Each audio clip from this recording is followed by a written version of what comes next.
Truth is known by practice only. Without sincerity there can be no knowledge of truth, and true speech is the beginning of all sincerity. Truth in all its native beauty and original simplicity consists in abandoning and not doing all those things which are untrue, and embracing and doing all those things which are true. True speech is therefore one of the elementary beginnings in the life of truth. Falsehood, and all forms of deception, slander, and all forms of evil speaking, these must be totally abandoned and abolished before the mind can receive even a small degree of spiritual enlightenment. The liar and slanderer is lost in darkness. So deep is his darkness that he cannot distinguish between good and evil, and he persuades himself that his lying and evil speaking are necessary and good, that he is thereby protecting himself and other people. Let the would-be student of higher things look to himself and beware of self-delusion. If he is given to uttering words that deceive, or to speaking evil of others, if he speaks in insincerity, envy, or malice, then he has not yet begun to study higher things. He may be studying metaphysics, or miracles, or psychic phenomena, or astral wonders. He may be studying how to commune with invisible beings, to travel invisibly during sleep, or to produce curious phenomena. He may even study spirituality theoretically and as a mere book study. But if he is a deceiver and a backbiter, the higher life is hidden from him. For the higher things are these: uprightness, sincerity, innocence, purity, kindness, gentleness, faithfulness, humility, patience, pity, sympathy, self-sacrifice, joy, goodwill, love. And he who would study them, know them, and make them his own, must practice them. There is no other way. Lying and evil speaking belong to the lowest forms of spiritual ignorance, and there can be no such thing as spiritual enlightenment while they are practiced. Their parents are selfishness and hatred.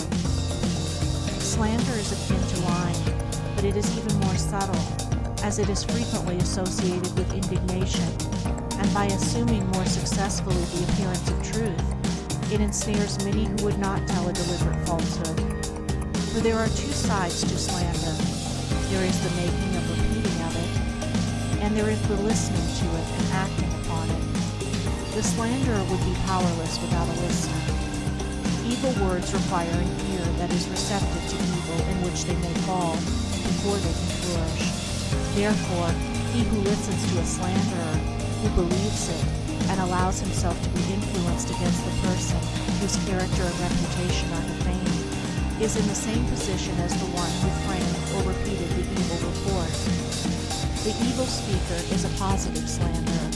The evil listener is a passive slanderer. The two are cooperators in the propagation of evil. Slander is a common vice and a dark and deadly one. An evil report begins in ignorance and pursues its blind way in darkness. It generally takes its rise in a misunderstanding. Someone feels that he or she has been badly treated, and filled with indignation and resentment, unburdens himself to his friends and others in vehement language, exaggerating the enormity of the supposed offense on account of the feeling of injury by which he is possessed. He is listened to and sympathized with. The listeners, without hearing the other person's version of what has taken place, and on no other proof than the violent words of an angry man or woman, become cold in their attitude towards the one spoken against, and repeat to others what they have been told, and as such repetition is always more or less inaccurate, a distorted and altogether untrue report is soon passing from mouth to mouth. It is because slander is such a common vice that it can work the suffering and injury that it does. It is because so many, not deliberate wrongdoers, and unconscious of the nature of the evil into which they so easily fall, are ready to allow themselves to be influenced against one whom they have hitherto regarded as honorable, that an evil report can do its deadly work. Yet its work is only amongst those who have not altogether acquired the virtue of true speech, the cause of which is a truth-loving mind. When one who has not entirely freed himself from repeating or believing an evil report about another hears of an evil report about himself, his mind becomes aflame in burning resentment, his sleep is broken, and his peace of mind is destroyed. He thinks the cause of all his suffering is the other man and what the other man has said about him, and is ignorant of the truth that the root and cause of his suffering lies in his own readiness to believe an evil report about another.